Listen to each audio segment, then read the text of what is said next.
a palavra a Ele, para que Ele nos traga a palavra da parte do Senhor. Deus abençoe.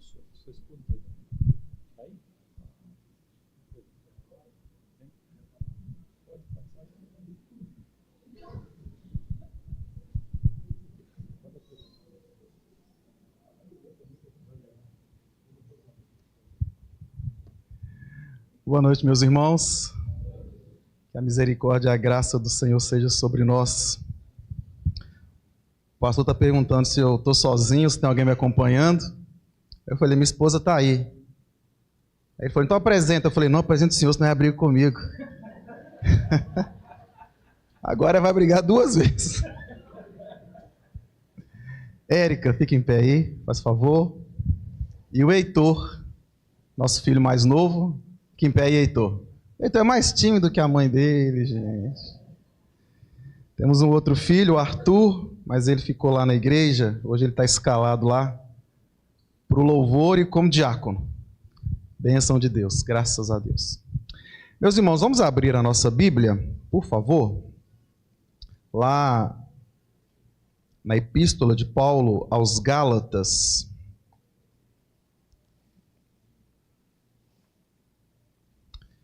Gálatas, capítulo de número 2.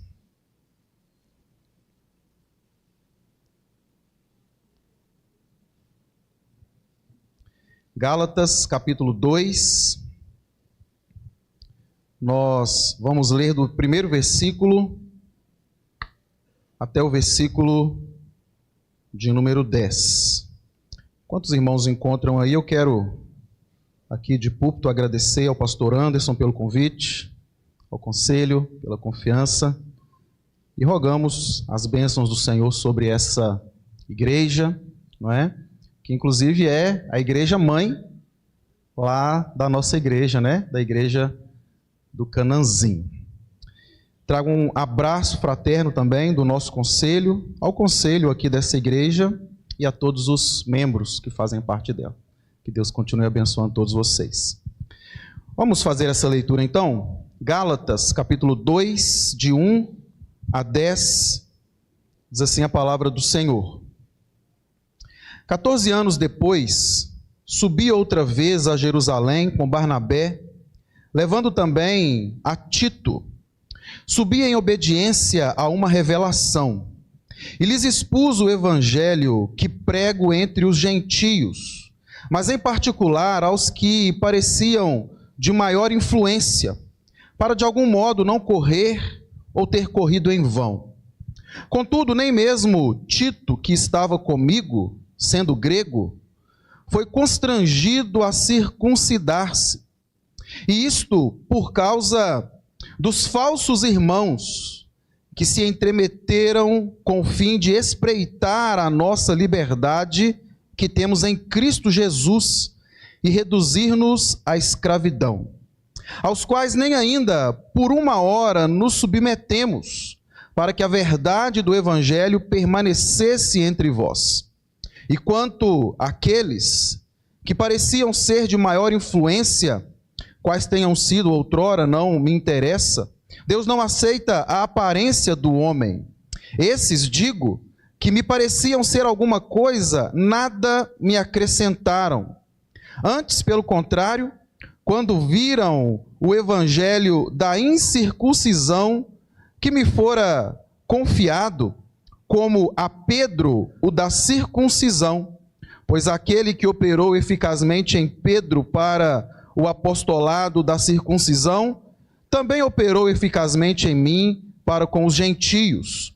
E quando conheceram a graça que me foi dada, Tiago, Cefas e João, que eram reputados colunas, me estenderam a mim e a Barnabé a destra de comunhão, a fim de que fôssemos para os gentios e eles para a circuncisão, recomendando-nos somente que nos lembrássemos dos pobres, o que também me esforcei por fazer. Vamos orar?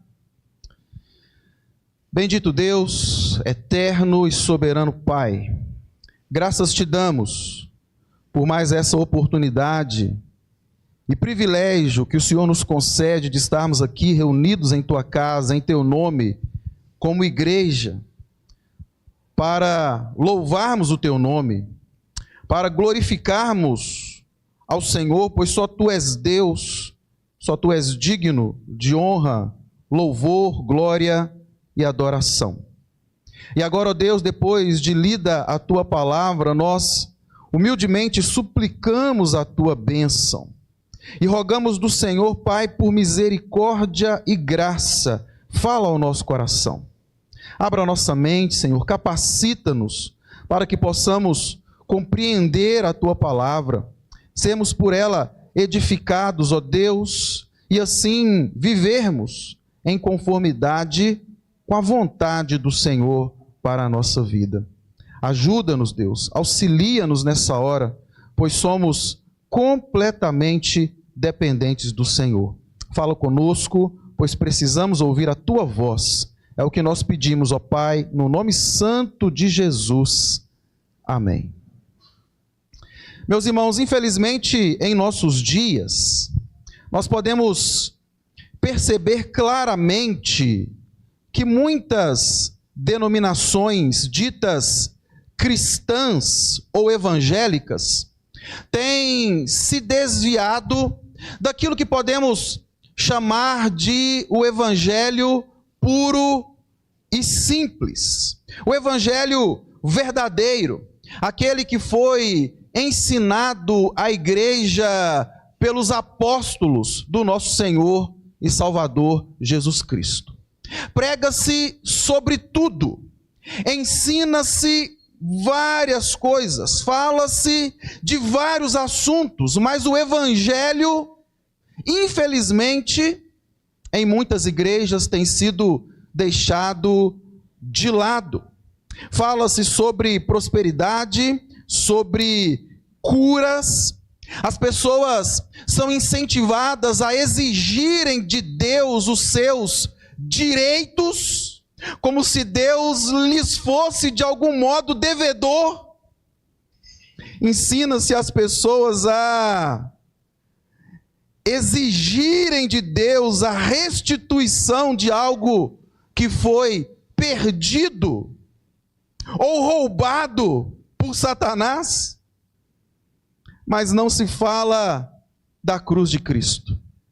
Fala-se até sobre sacrifício, mas aqueles sacrifícios que supostamente nós poderíamos apresentar a Deus, enquanto o sacrifício que realmente importa, que é o sacrifício de Cristo, é simplesmente deixado de lado. Para essas pessoas vale, sem dúvida nenhuma, algumas das exortações que o apóstolo Paulo faz aqui aos Gálatas, como por exemplo lá no primeiro capítulo, se você voltar aí talvez uma página na sua Bíblia, no versículo de número 6, ele vai dizer: admira-me que estejais passando tão depressa daquele que vos chamou na graça de Cristo para outro evangelho. O evangelho, meus irmãos, da graça de Cristo, é o evangelho que fala sobre a salvação pela fé no Senhor Jesus. É o evangelho que prega sobre o sacrifício de Cristo na cruz em favor de todo aquele que crê, sendo este sacrifício então suficiente para a salvação, não sendo necessário nenhum tipo de acréscimo, nenhum tipo de ajuda ou auxílio que tenhamos que dar a Deus em nossa própria salvação. É preciso somente crer, é preciso somente confiar e descansar na graça de Deus. Mas infelizmente, como já citado aqui, muitas igrejas, muitos pregadores, muitas denominações ditas cristãs e evangélicas em nossos dias, algumas até, quem sabe, muito perto de nós, já passaram há muito daquele que nos chamou da graça de Cristo para outro evangelho. E nesse meio, meus irmãos, algumas pessoas podem até questionar qual é o valor ou o que torna a igreja presbiteriana do Brasil uma igreja ainda relevante em nossos dias, sendo essa uma igreja histórica, uma igreja reformada, uma igreja que tem ido na contramão da maioria das igrejas cristãs e evangélicas dos nossos dias. Parece que a maioria das pessoas não está muito assim disposta a receber aquilo que a igreja presbiteriana do Brasil tem a oferecer. Antes estão seguindo mestres, conforme Paulo escreve a Timóteo, não é? Segundo as suas próprias cobiças, como que sentindo aquela coceirinha nos ouvidos.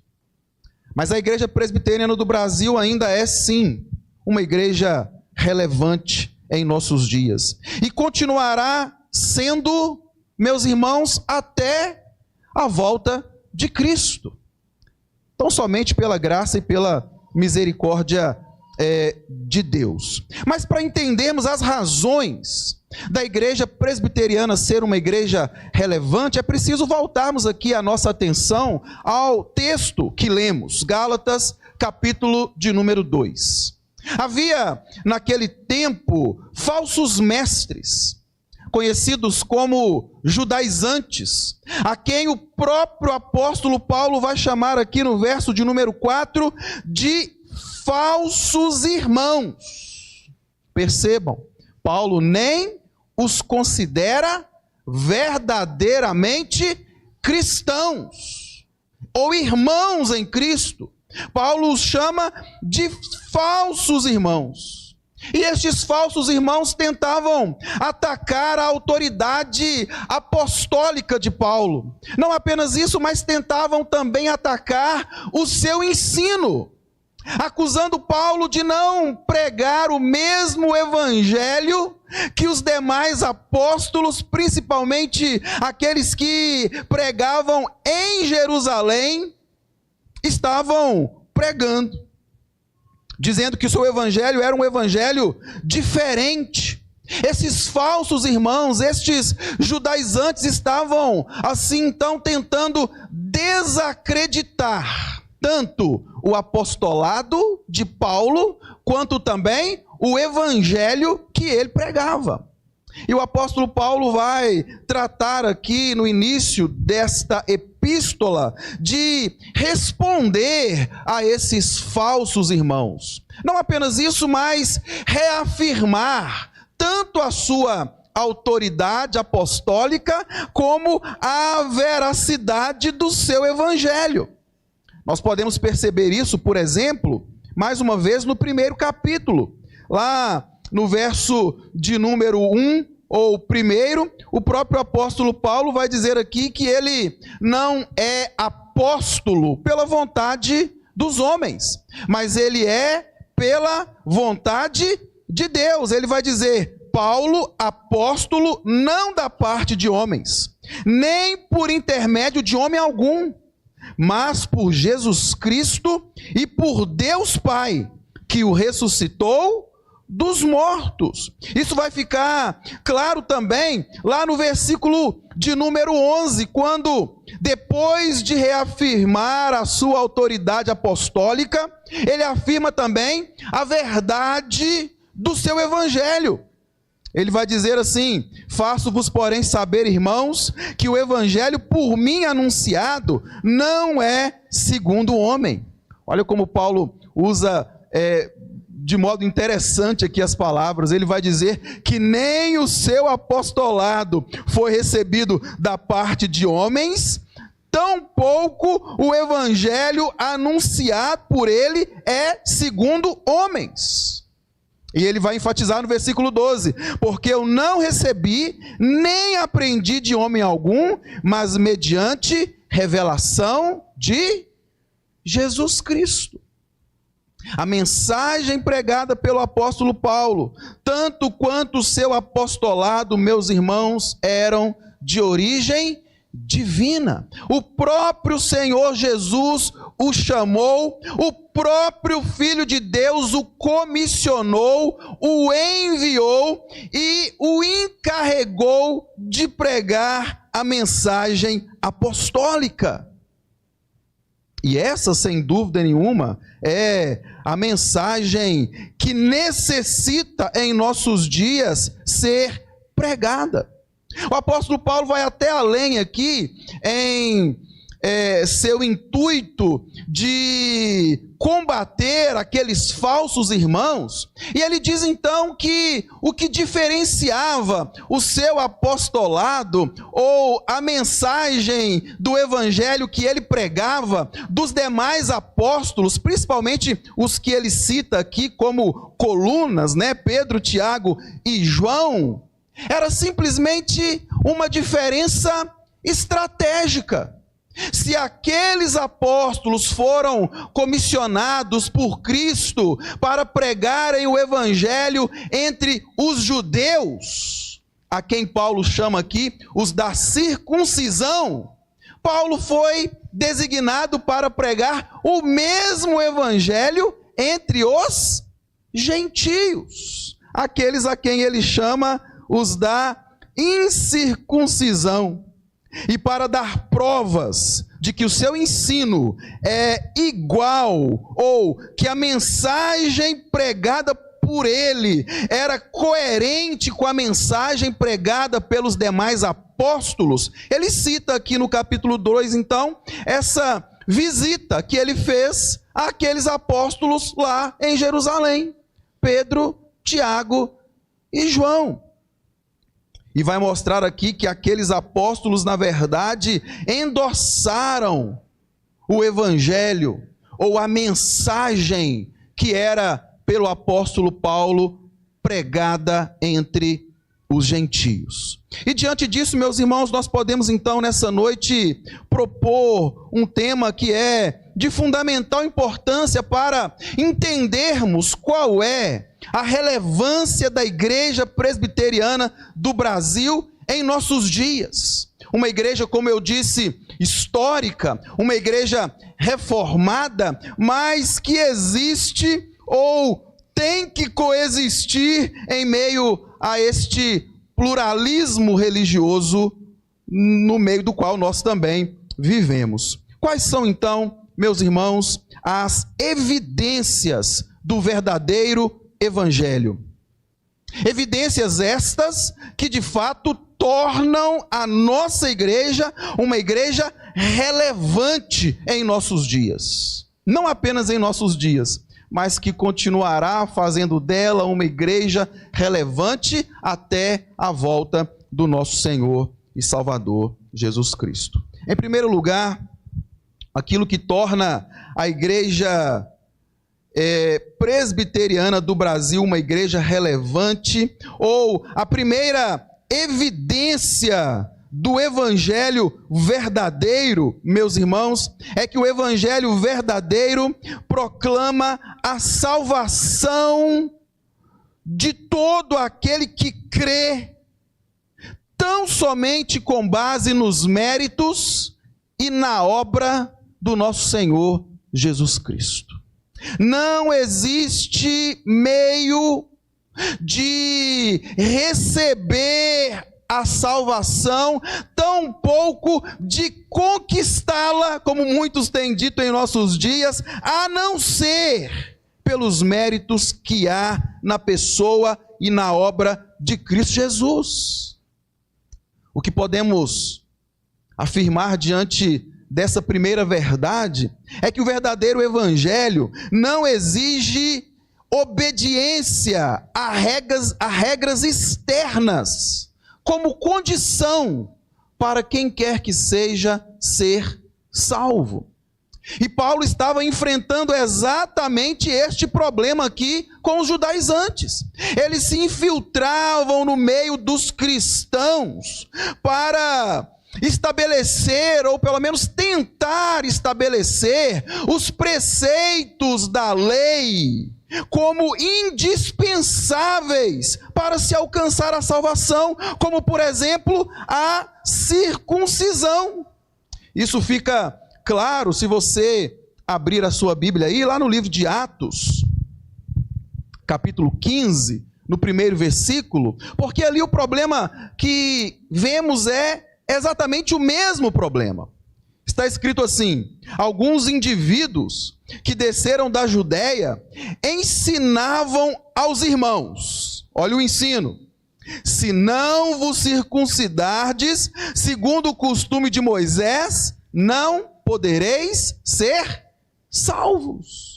E o que Paulo está trazendo aqui como a verdade do Evangelho, como uma primeira evidência do Evangelho verdadeiro, é que o Evangelho verdadeiro não exige obediência a tais regras externas como condição para se alcançar a salvação. Antes, o Evangelho baseia-se tão somente na graça de Deus e nos méritos da obediência, não nossa, mas da obediência de Cristo Jesus. Até porque apenas a obediência de Cristo é uma perfeita obediência. Nós somos conduzidos aqui em nossa liturgia pelo pastor Anderson, lá na primeira epístola de Pedro, e ali nós percebemos de modo claro que a exigência de Deus para o seu povo é: sede santos, por quê? Eu, o Senhor, sou santo. Mas a verdade, meus irmãos, é uma só. A verdade é: nós somos pecadores. Nós somos incapazes de observar perfeitamente a lei de Deus. Então qualquer um que tente se justificar por obras ou por uma suposta obediência à lei de Deus vai fracassar terrivelmente. Porque por melhores que sejam as nossas obras, por mais firmes e obedientes que possamos ser diante do Senhor, todas as nossas boas obras estão contaminadas com o pecado.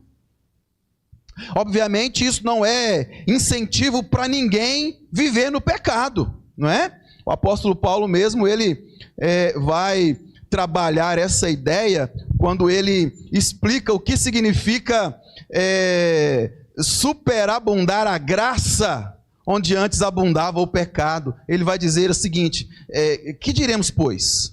Haveremos de pecar para que a graça seja mais abundante? Não, de modo nenhum. Como haveremos de pecar? Nós que para o pecado morremos.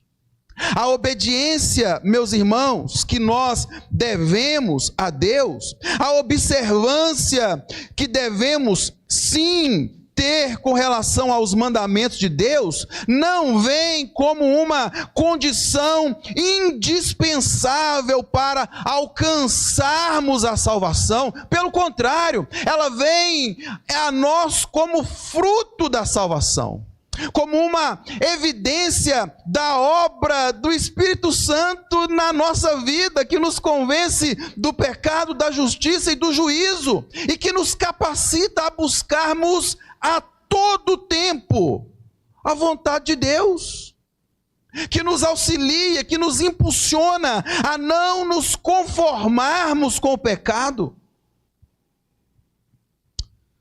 O próprio apóstolo Paulo, escrevendo aos Romanos, ele vai dizer: não vos conformeis com este século. É dever nosso, sim, observar todos os mandamentos, todos os preceitos, toda a vontade de Deus para a sua igreja. Mas, sobretudo, meus irmãos, é preciso reafirmar a nossa fé única e suficiente na pessoa e na obra de Cristo Jesus, sem o qual jamais poderemos ser salvos. Aqueles que pregam ainda uma observância aos mandamentos, um cumprimento cego da lei de Deus. Inclusive em nossos dias existe um grupo forte e que cresce a cada dia, que traz essas exigências, as mesmas que foram combatidas aqui pelo apóstolo Paulo. E contra esses nós precisamos levantar a nossa voz e reafirmar, meus irmãos, que a verdade do Evangelho é uma só.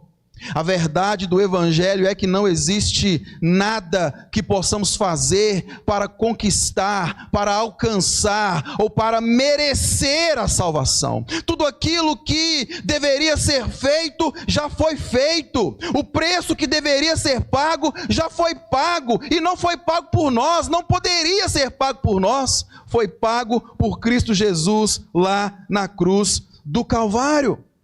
Por isso que o apóstolo Paulo, escrevendo aos Efésios, vai dizer: pela graça sois salvos mediante a fé. E isso não vem de vós, é dom de Deus, não de obras, para que ninguém se glorie.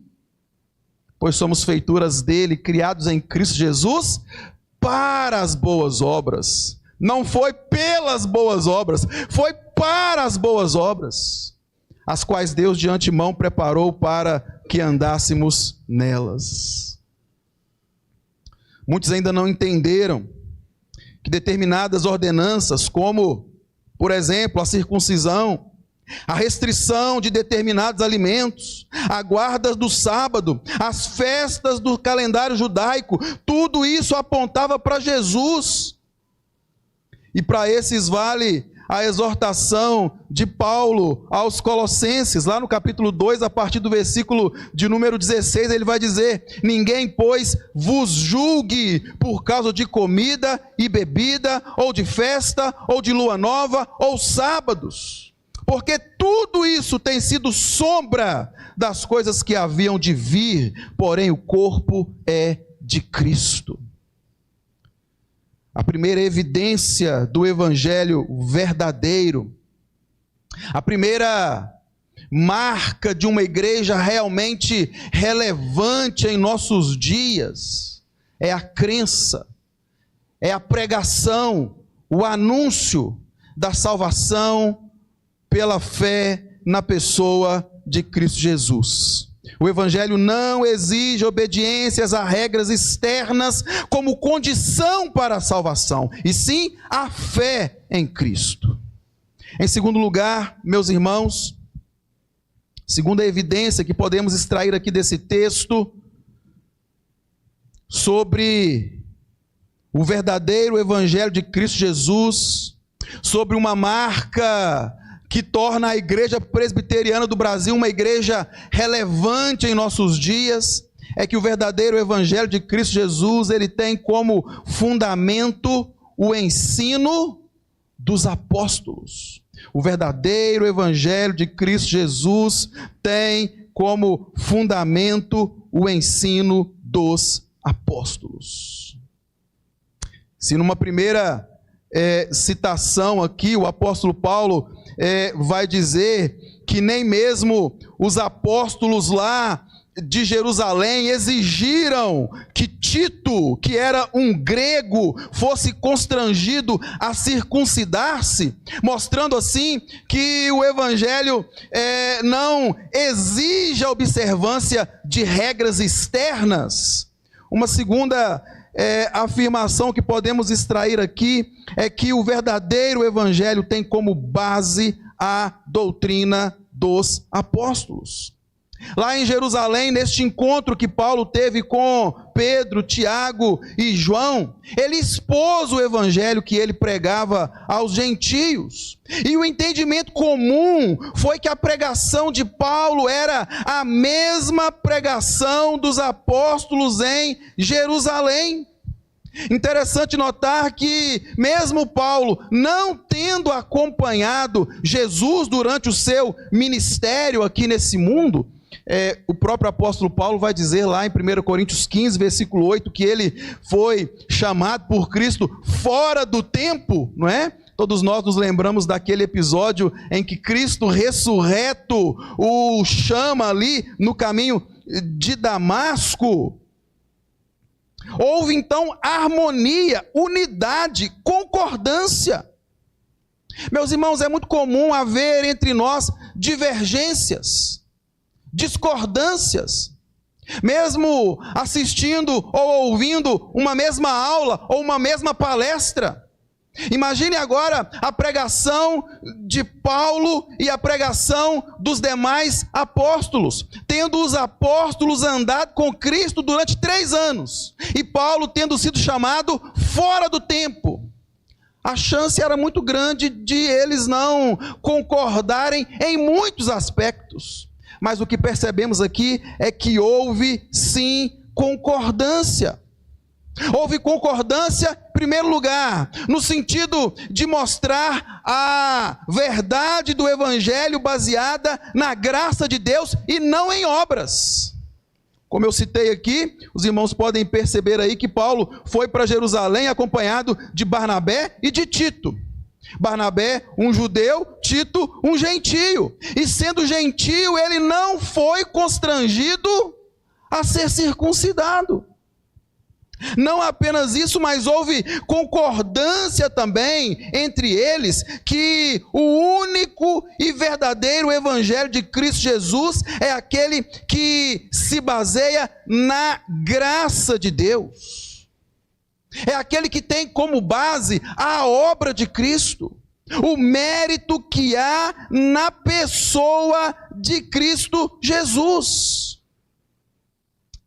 Então, se houve entre eles concordância, nós precisamos, meus irmãos, reafirmar que o evangelho anunciado pelos apóstolos é o evangelho que deve ser pregado, que deve ser proclamado pela verdadeira igreja de Cristo Jesus. A igreja primitiva, todos nós conhecemos esse texto, Atos de número 2, Atos capítulo 2, versículo 42, ali está registrado que aqueles que creram, perseveravam na doutrina dos apóstolos. Perseveravam na doutrina dos apóstolos.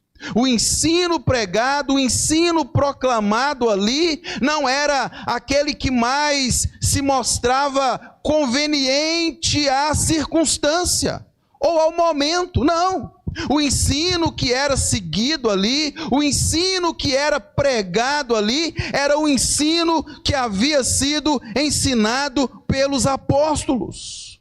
O contexto econômico, o contexto social, o contexto político pode mudar, mas o contexto doutrinário não muda. Ou o ensino apostólico não muda. Nós podemos aplicar esse ensino nos mais variados contextos, mas nós não podemos deturpá-lo pela conveniência. Muito pelo contrário, nós precisamos reafirmá-lo, pregá-lo, anunciá-lo, para que através dessa pregação, o contexto ao nosso redor, então, mude. Lembra daquilo que o Senhor Jesus disse lá no Sermão do Monte? Ele disse que nós devemos ser sal da terra e luz do mundo. O cristão, ele foi chamado para fazer diferença, tanto pela sua pregação, como pela sua conduta. Ele foi chamado para que o mundo ao seu redor seja iluminado pela luz de Cristo Jesus. O cristão foi chamado para que através da sua pregação e do seu testemunho, aqueles que caminham nas trevas, longe de Cristo, possam ser apontados para essa luz, para que a vida deles também possa ser mudada, transformada, regenerada, restaurada, liberta e salva. É esse o dever nosso, enquanto cristãos que somos, enquanto igreja do Senhor Jesus que somos. O evangelho pregado pelos apóstolos, meus irmãos, é diferente do evangelho que tem sido pregado em muitas igrejas em nossos dias. Mas nós podemos dizer sem medo que o evangelho pregado pelos apóstolos é único em seu conteúdo. Todos eles falaram sobre a pecaminosidade do ser humano, todos eles falaram sobre a necessidade do arrependimento, todos eles falaram sobre a salvação pela graça de Deus e a justificação pela fé em Jesus Cristo. Lá no século XVI, os reformadores reafirmaram o seu desejo de que a igreja voltasse e perseverasse nesses conceitos. Prova disso são aqueles conhecidos 5 solas da Reforma Protestante. Neles, meus irmãos, contém a verdade do Evangelho. Neles, meus irmãos, contém o conteúdo da verdadeira pregação apostólica. Aquela que era seguida pela igreja primitiva e que deve ser seguida por nós também. Só a graça, só a fé, só Cristo, só as Escrituras e só a Deus glória. Nós não podemos conformar a mensagem do Evangelho de acordo com as circunstâncias ao nosso redor. O mundo pode mudar, mas Deus não muda, a sua vontade não muda, a sua palavra não muda, e uma igreja relevante, meus irmãos, precisa pregar única e tão somente a palavra de Deus. Havia unidade entre os apóstolos. Mas a pergunta que eu faço é: será que existe unidade entre as igrejas ditas cristãs ou evangélicas em nossos dias? Infelizmente não. Muitas delas já se afastaram do ensino apostólico.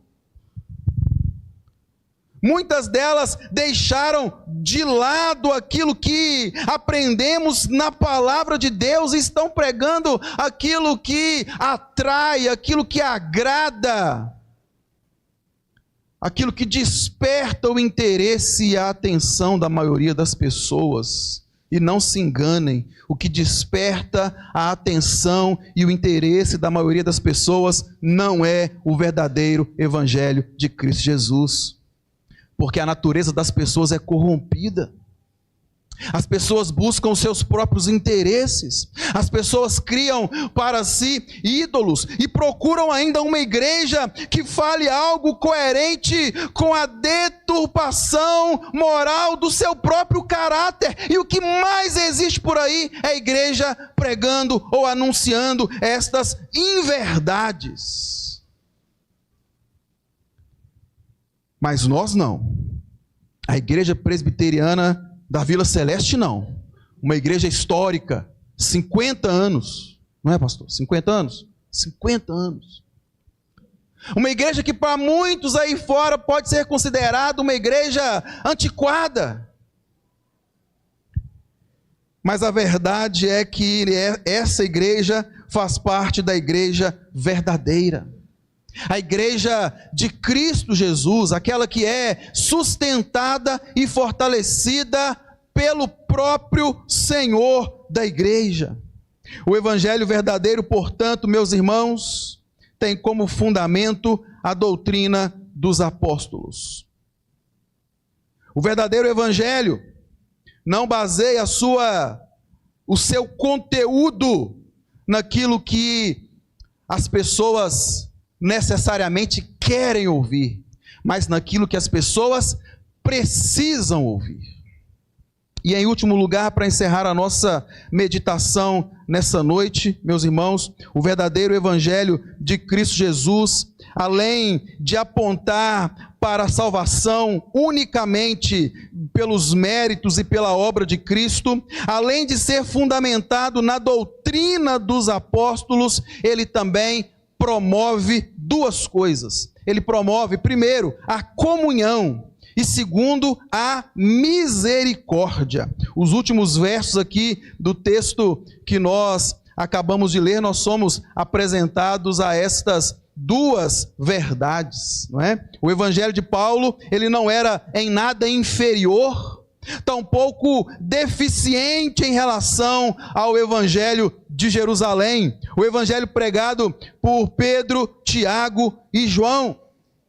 E como resultado dessa compreensão, houve entre eles, meus irmãos, acordo, houve entre eles comunhão.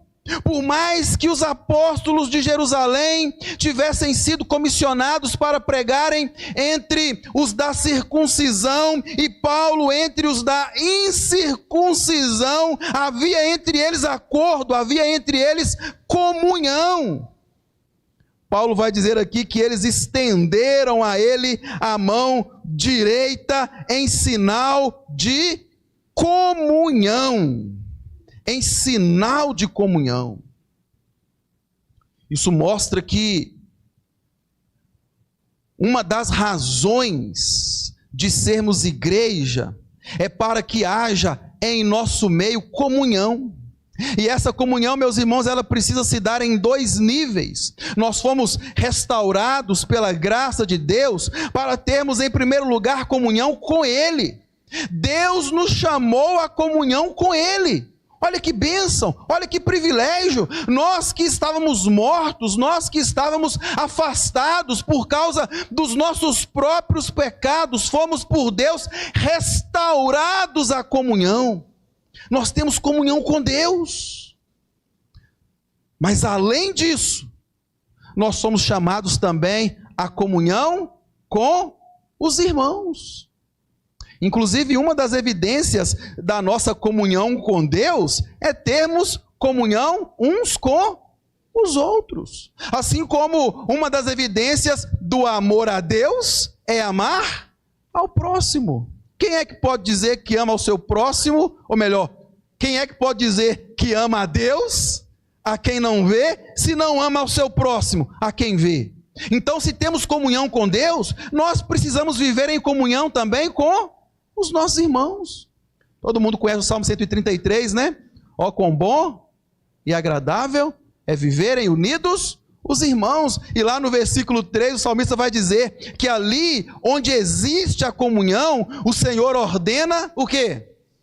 A sua bênção e a vida para sempre. Ou seja, é da vontade de Deus que nós cristãos, que fomos restaurados à comunhão com Ele, vivamos também em comunhão uns com os outros. Mas além de comunhão, nós aprendemos aqui, nesse ponto, meus irmãos, que o Evangelho verdadeiro promove também o exercício da misericórdia.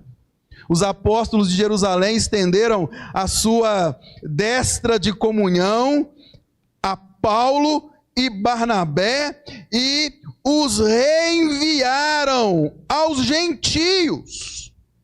Versículo 10, recomendando somente que eles se lembrassem dos pobres. Algo que já fazia parte da conduta do apóstolo Paulo, mostrando mais uma evidência que o seu evangelho era totalmente coerente com o evangelho que era pregado lá em Jerusalém. Paulo já tinha cuidado com os pobres. Paulo organizava coletas em benefício dos irmãos necessitados. Paulo insistia, por exemplo, com as igrejas mais ricas da Macedônia e da Acaia a recolherem então donativos para serem enviados aos pobres que haviam em Jerusalém. Inclusive, Romanos capítulo 15, versículo 26, porque aprouve a Macedônia e a Acaia levantar uma coleta em benefício dos pobres dentre os santos que vivem em Jerusalém. Não apenas isso, mas escrevendo aos cristãos de Corinto, lá na sua primeira epístola, capítulo 16, ele mostra que exortou a mesma atitude para com os crentes das igrejas da Galácia. Ele vai dizer ali que quanto à coleta para os santos, fazei vós também, falando para os coríntios, né? Como ordenei às igrejas da Galácia. Então Paulo já tinha esse cuidado especial para com os pobres, o que mostra, meus irmãos, que o evangelho genuíno, o evangelho verdadeiro, o evangelho de Cristo Jesus, o evangelho que torna uma igreja histórica, relevante nos dias atuais, é o fato de que ela realmente promove a comunhão e o exercício da misericórdia entre os santos. Nós não podemos ficar alheios ao sofrimento, às necessidades e às dificuldades dos nossos semelhantes. Pelo contrário, nós precisamos, meus irmãos, em tudo cuidar daqueles que são mais necessitados. Assim como uma igreja mais abastada tem, vamos dizer de modo cristão, não é? O dever para com aquelas mais necessitadas, o cristão mais abastado, ele também tem esse dever cristão com aqueles que são mais necessitados. É essa transformação que o evangelho promove na nossa vida. Afinal de contas, aquele que roubava, não roube mais, antes trabalhe, fazendo com as próprias mãos, por onde ter com que acudir ao necessitado. É dever nosso, é responsabilidade nossa enquanto cristãos que somos, meus irmãos. E Jesus ensinou isso de várias formas. Por exemplo, quando ele vai separar ali as ovelhas dos cabritos, né? Uns à sua direita e outros à sua esquerda, ele vai dizer: vinde após mim, não é? Entrai na posse desse reino, vocês que tiveram o cuidado para com aqueles que são mais necessitados. E Jesus vai chamar eles aqui de pequeninos irmãos. Toda vez que fizestes isso a um destes pequeninos, a mim me fizestes. E Jesus disse isso porque eles perguntaram, né? Senhor, quando foi que te vimos nu e te vestimos, com fome e te demos de comer, com sede e te demos de beber, preso e fomos te ver, ou enfermo e fomos te visitar? Toda vez que fizestes isso a um destes pequeninos, a mim me fizestes. Podemos nos lembrar também da parábola do bom samaritano. Quem é o meu próximo? É aquele que está perto de nós. É aquele que está passando por alguma necessidade. É aquele a quem nós temos condição de ajudar. Não podemos fechar os nossos olhos, não podemos virar o rosto, não podemos fechar o nosso bolso. Se Deus nos abençoou, é para que possamos abençoar outros. E finalmente vale ainda a exortação do apóstolo Tiago: meus irmãos, qual proveito se alguém disser que tem fé, mas não tiver obras? Pode acaso semelhante fé salvá-lo? Mostra-me então a tua fé sem obras, e eu com as minhas obras te mostrarei a minha fé. Concluindo, o que torna a igreja presbiteriana uma igreja histórica, uma igreja reformada, uma igreja dita por muitos antiquada, uma igreja ainda relevante em meio ao pluralismo religioso dos nossos dias?